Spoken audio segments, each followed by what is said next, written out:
নমস্কার বন্ধুরা।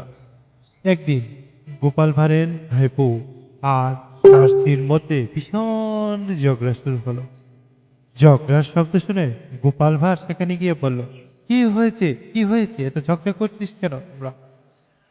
ভাইপো তাকে বুঝতে বুঝতে বলল, দেখুন কাকা, আমি আগামী বছর একটি দুধের গাই কিনবো ভাবছি, একটা দুধের গাই।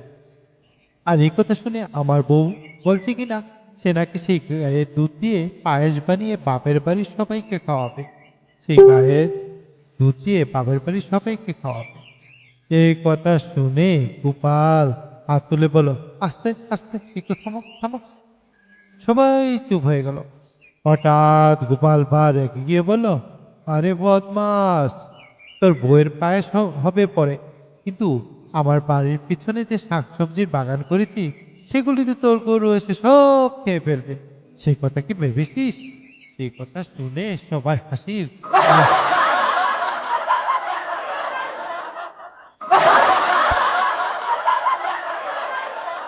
ধন্যবাদ সবাইকে গল্প শোনার জন্য।